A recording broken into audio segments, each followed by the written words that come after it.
Declaro aberta a 11ª reunião ordinária da Comissão Parlamentar de Inquérito destinada a investigar a realidade do sistema carcerário brasileiro.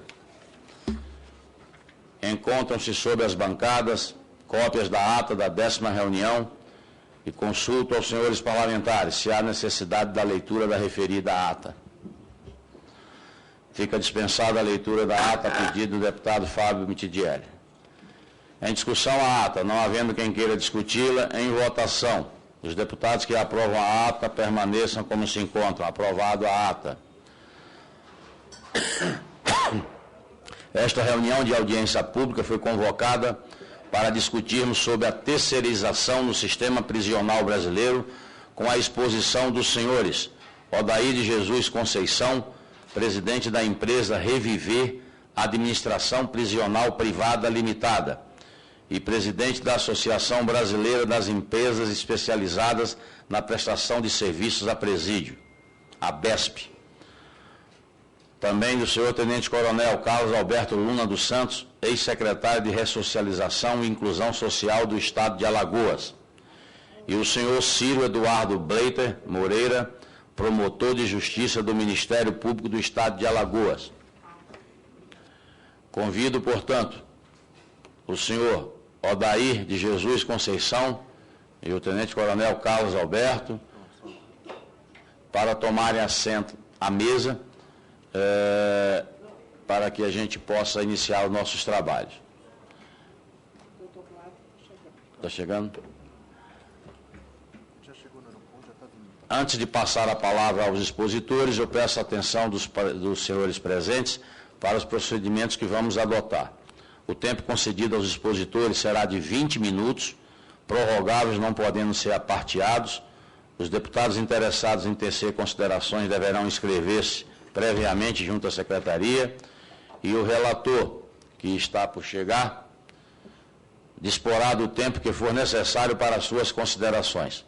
Cada deputado membro inscrito terá o prazo de 5 minutos para tecer considerações e cada deputado não membro inscrito terá o prazo de 3 minutos. Portanto, concedo a palavra ao nobre senhor Odair.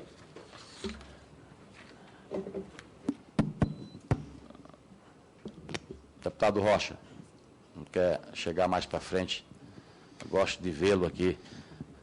Muito bom dia a todos e a todas. Senhor presidente, é uma satisfação muito grande poder estar aqui nessa CPI e poder trazer a experiência do setor privado que atua em conjunto com os governos do Estado na administração de unidades penitenciárias. Eu sou Odair Conceição, como aqui dito, sou presidente de uma empresa especializada em administração penitenciária e que o resultado desses debates dessa experiência, serão aqui por nós apresentado como forma de tentar contribuir para que o resultado dessa CPI possa ver na visão da verdadeira transformação que a gente tem ocorrido no sistema penitenciário, com a experiência do setor privado junto com o governo do Estado, certamente que será matéria aí de ajuda no trabalho importante que essa comissão tem.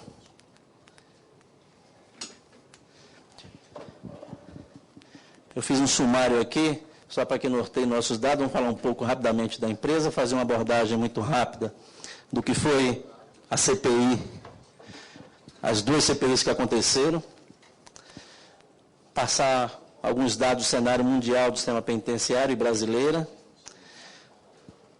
expor aqui os principais pontos, problemas que, na nossa visão, estão envolvidos no sistema penitenciário do nosso país, de que forma que as empresas privadas têm atuado no sistema, o custo do preso no sistema penitenciário, os pilares da ressocialização, alguns dados estatísticos produzidos pelo trabalho das empresas no sistema, um vídeo da empresa que demonstra como isso tudo que nós vamos falar funciona, e no final vamos ousar aqui, senhor presidente, senhor relator, apresentar algumas sugestões para que essa comissão possa examinar como forma de contribuição. A Reviver foi fundada em 2002, tem 13 anos, portanto, de atuação, atua em 5 estados da federação gerindo 9 unidades penitenciárias de segurança máxima nesses 5 estados. Tem hoje entre seus internos 4.350 presos, do sexo masculino e feminino. É uma empresa certificada ISO 9001-2008 desde dezembro de 2009, sendo a única empresa que se tem notícia no mundo com essa certificação, e desenvolveu um sistema de gestão próprio como forma de dar transparência ao funcionamento da sua gestão, proporcionando ao Estado e aos poderes constituídos um acompanhamento em tempo real do sistema. Foi responsável pelo desenvolvimento de alguns estudos de parceria público-privada dentro do sistema penitenciário. Dentre eles destacamos daqui do Distrito Federal, do Estado do Ceará, de Goiás, do Estado de São Paulo, Alagoas e Paraíba. As CPIs anteriores datam uma de 1976 e 77, portanto, há 38 anos atrás. Ela mostrava que as unidades prisionais do Brasil, um cenário de violência e condições subhumanas, calamidade pública. Em 2007, 2008, foi produzida a segunda, portanto, 30 anos após aquilo, e lá a conclusão é que as unidades eram oficinas do diabo, era a indústria do crime, universidade do crime, facções criminosas crescentes nas unidades, crescimento da incidência de doenças, falta de manutenção das unidades, reincidência criminal, não estudam, não lhes prestam com qualidade e regularidade as assistências previstas na Lei de Execução Penal. Isso foi a conclusão que a CPI 2007-2008 também chegou. O cenário mundial nos aponta o Brasil, considerando as prisões domiciliares, como a terceira maior população carcerária do mundo, atrás da China e dos Estados Unidos. Aponta o topo do Brasil também na taxa de ocupação, com 168%, e mais de 70% de reincidência, segundo dados, inclusive do CNJ do nosso país. Países que hoje utilizam a experiência com a empresa privada no sistema penitenciário, são mais de 20. Dentre eles, países da Europa, dos Estados Unidos, aqui da América Latina, com resultados aí que certamente serão merecedores de uma avaliação por parte, como já deve estar, dessa comissão. O cenário brasileiro aponta um déficit, considerando essas vagas, essas prisões domiciliares, de 358 mil detentos. Há 373 mil mandados de prisão, segundo o Banco Nacional de Mandado de Prisão, em aberto, sem cumprir. Se isso fosse cumprido, o Brasil teria uma população de mais de 1 milhão de presos. E um déficit de vagas chegaria a 732 mil vagas no nosso país, segundo dados do CNJ de junho de 2014. O déficit com a prisão domiciliar, que representa ali os 358 mil, e sem considerar a prisão domiciliar, esse déficit não menos agravado, corresponde a 210 mil detentos. Mais um dado importante, de 2001 a 2010, o Brasil teve sua população carcerária acrescida em 112%, e a população brasileira, no mesmo período, cresceu 12,2%, 12,3%. Segundo a revista Super Interessante, se esse quadro não mudar, em 2160, é só uma provocação, senhor, como forma de alerta para o problema, mais do que ele já está sendo tratado, em 2160, toda a população brasileira estaria presa, se estatisticamente fosse analisado. O mutirão carcerário do CNJ de 2012 encontrou esse cenário.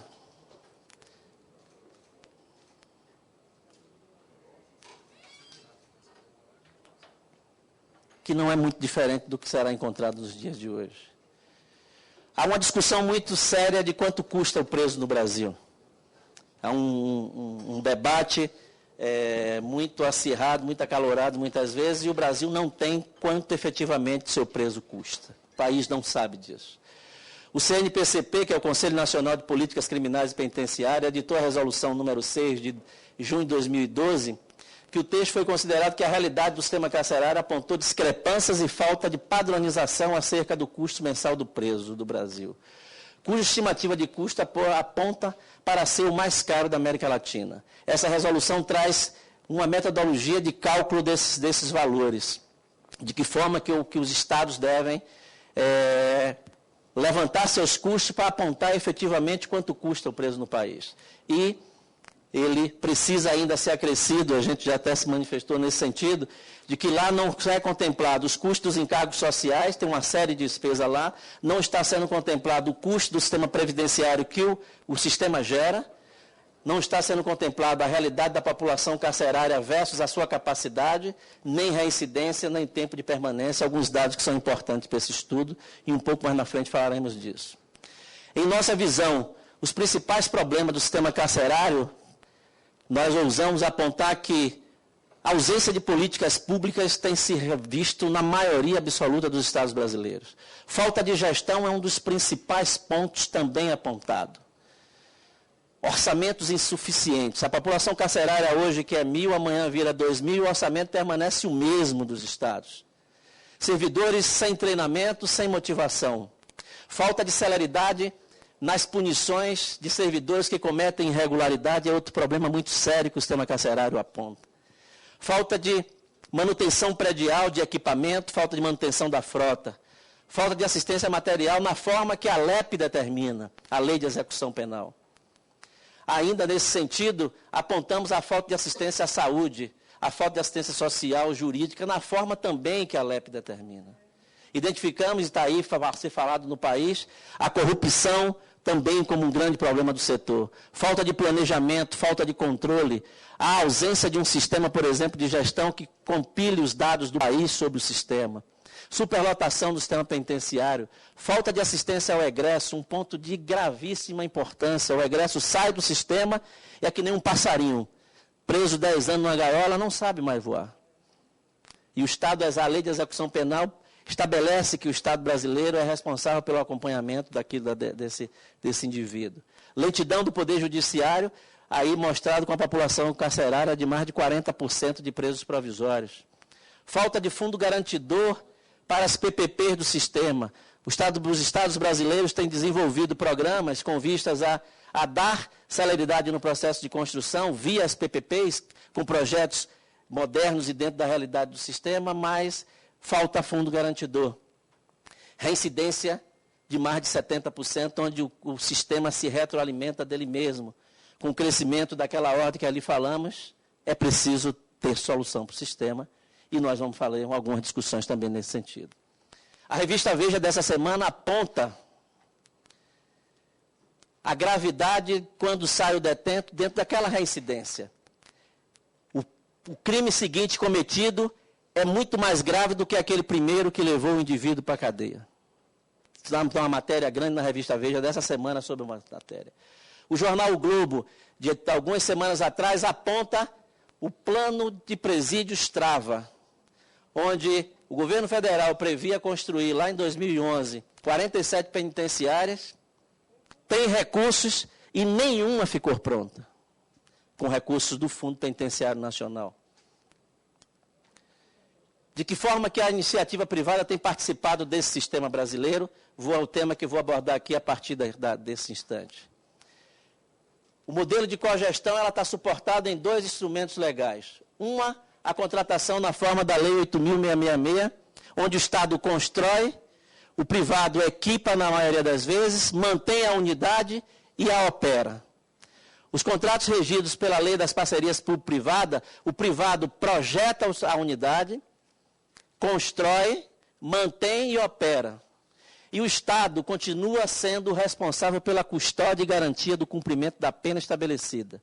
E a empresa, por prover os meios para que o preso cumpra a sua pena com dignidade. E essa é a receita da cogestão, uma unidade uma ação entre Estado e iniciativa privada como forma de buscar soluções para este formato. 8 empresas no Brasil operam o sistema de cogestão.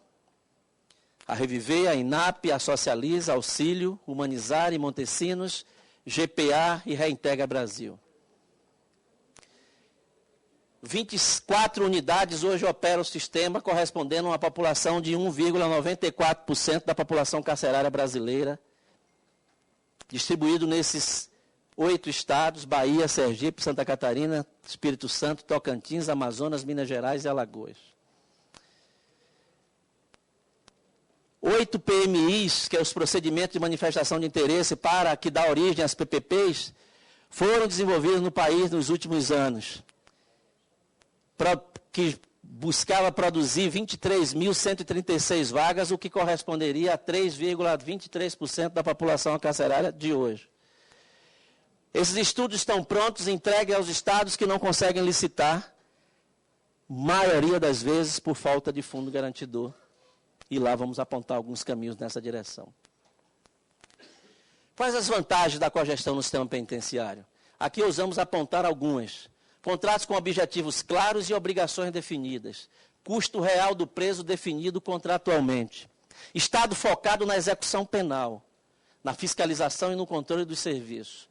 Alta qualidade de serviços, com metas, com atendimento digno de tudo aquilo que a lei de execução preconiza, na assistência material e na assistência à saúde. Investimentos focados em ressocialização. Flexibilização na contratação e demissão de colaboradores, o que ajuda ao combate à corrupção. E ajuda ao combate à tortura, ajuda ao combate de mazelas em qualquer sistema. Isenção do custo familiar no sistema ao indivíduo preso. Os senhores, não sei se sabem, uma família no sistema tradicional precisa custear a pena, porque a qualidade da alimentação não é boa, a qualidade do medicamento não chega, roupa, muitas vezes assistência, e a família termina custeando parte da pena, contrariando aquilo que a lei de execução penal do nosso país estabelece. Rapidez na solução de problemas, como reposição de equipamento, de pessoal, de reformas. Menor tempo de permanência do interno à medida do trabalho, do estudo, e que, de acordo com a lei de execução penal, você tem remissão disso aqui. Atendimento pleno do que estabelece a lei de execução. Custo compatível ou menor do que o Estado brasileiro tem com o sistema. Construções rápidas. Início de operações rápidas. O modelo atual de contratação, muitas vezes, do Estado brasileiro, entre licitar e entregar uma penitenciária, somam 7 anos, 8 anos, 10 anos de quando começa e quando termina um processo. E quando termina, o modelo construtivo é totalmente em desacordo com os parâmetros estabelecidos pelos órgãos que acompanham esse modelo. Como está composto o preço do preso com as empresas da iniciativa privada? E que com o sistema público não é muito diferente, com algumas raras exceções. Você tem a despesa com mão de obra, formada pela remuneração dela, encargos sociais e todos os benefícios que os trabalhadores fazem jus. A despesa com os internos, prevista no cumprimento da lei de execução com assistência material à saúde, todos os programas que ele tem, medicamento, e todos os recursos tecnológicos para que aquilo lá funcione. Os investimentos, a despesa administrativa, energia, água, despesas todas de suporte do funcionamento da estrutura, além da manutenção predial de escritório, manutenção predial como um dos elementos de altíssima importância para um sistema de unidade dessa. E mais esses custos aqui, formados pela despesa administrativa da empresa, a remuneração e os tributos, chega a ser o preço de quanto custa o preso nesse país. E é esse formato que é utilizado pelas empresas que apresenta esse preço, esse custo, esse preço, nos processos licitatórios. O Estado passa, como dito lá na frente, a ter uma contratação com preço certo, com obrigações definidas. E que preço é esse? Quanto custa esse preço? No Brasil, nos últimos 3 anos, ocorreram 11 licitações, que produziam um custo médio por interno de R$ 4.006,77. E uma diária por preso de R$ 133,56, onde o Estado não precisa desembolsar mais absolutamente nada no cumprimento daquilo lá, exceto com a despesa com seus servidores diretos que atuam dentro da unidade, formando o processo da cogestão. Ressocialização são os pilares, é a busca que as empresas têm do seu processo. E a gente compreende que a ressocialização, que é possível ser feita, nós temos tido resultados aqui, com evidências muito claras sobre isso, ele acontece quando você tem estrutura adequada. O preso não pode viver no meio da lama como está vivendo nesse país. O preso precisa ter ambientes, como nós todos queremos ter, ambientes salubres. Nós precisamos de assistência, está previsto na lei de execução penal, assistência à família, assistência toda preconizada, além da assistência ao egresso. suportada por atividades laborativa, educativa, cultural, esportiva, e com recursos humanos capacitados, motivados, recursos materiais disponíveis, gestão e processos. Essa é a receita que nós empregamos no desenvolvimento das ações que as empresas desenvolvem no dia a dia, na busca de soluções para o sistema carcerário. É esta a receita aqui que a gente simboliza com esses pilares dessa casa. Alguns dados estatísticos produzidos pela iniciativa privada, que eu trago para os senhores.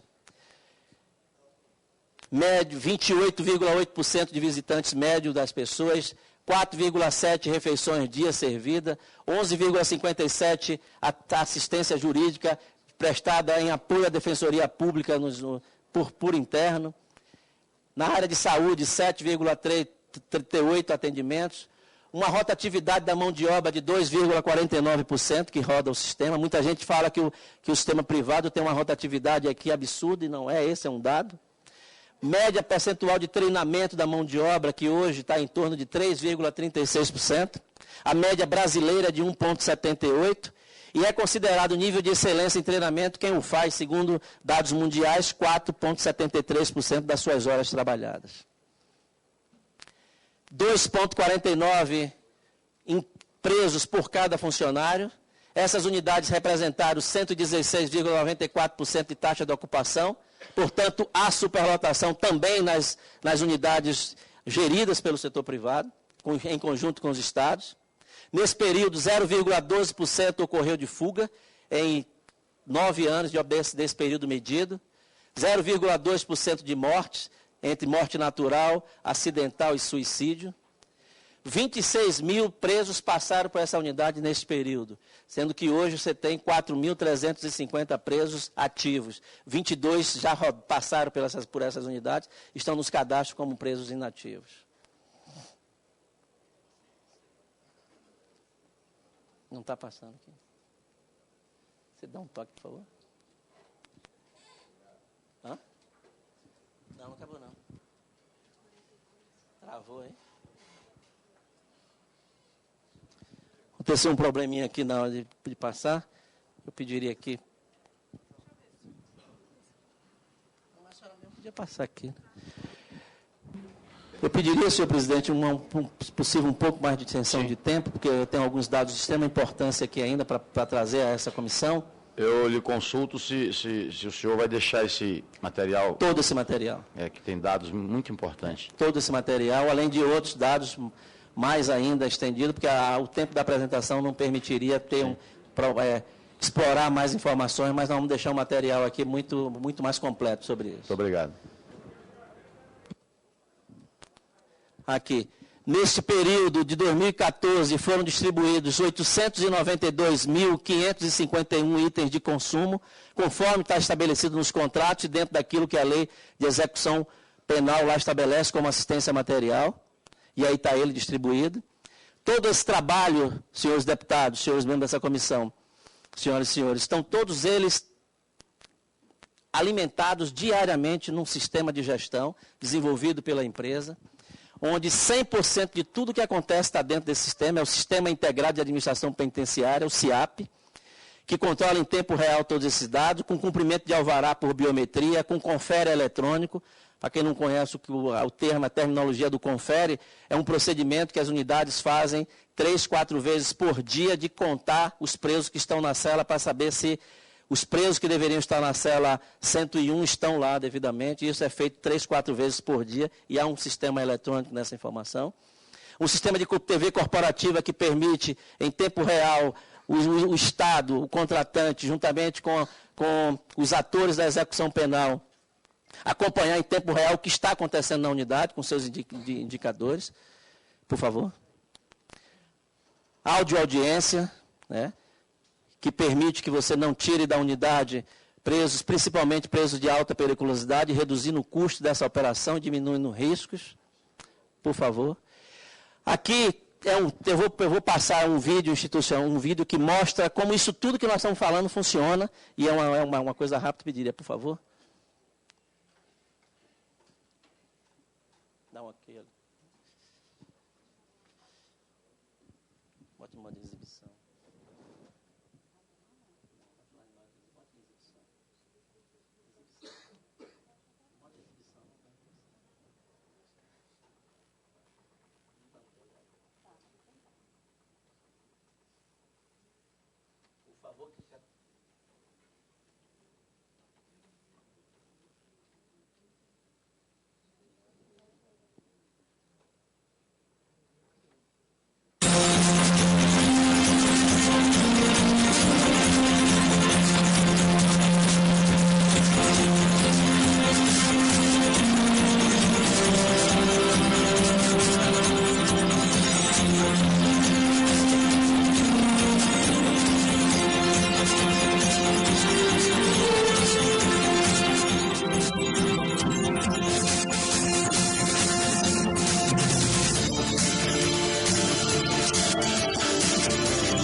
Aqui que não está saindo o áudio do vídeo, eu pediria que trocasse essa mídia aqui, por favor. Foi testado tudo antes, sobre o dedo, se eu relator, se eu testado. Queria que interrompesse aqui, porque tem um texto que é extremamente importante. Junto com as imagens tem a fala, né? Tem um texto que ali eu pediria que passasse aqui nessa mídia. Hein? É a mídia que eu entreguei à senhora.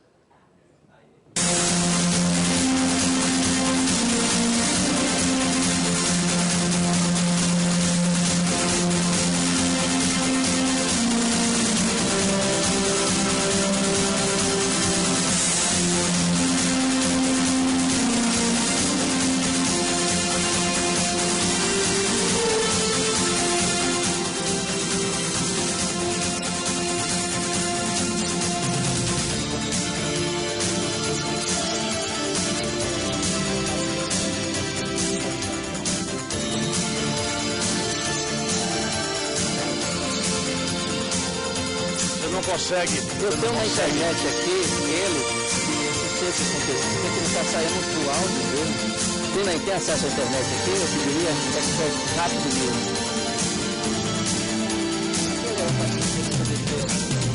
Salva.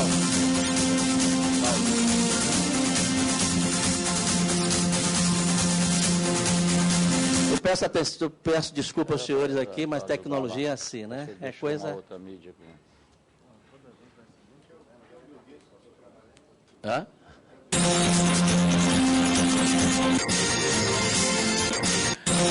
Essa CPI está sendo boicotada de todas as formas. É seminário paralelo com o mesmo assunto, levando deputados daqui para ir debater lá, quando na verdade os deputados têm que estar.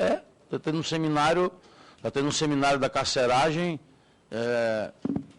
aí, com papel bonito e tal. Eu não consigo entender isso. É umas coisas estranhas. Parece que querem que a coisa não ande mesmo. Porque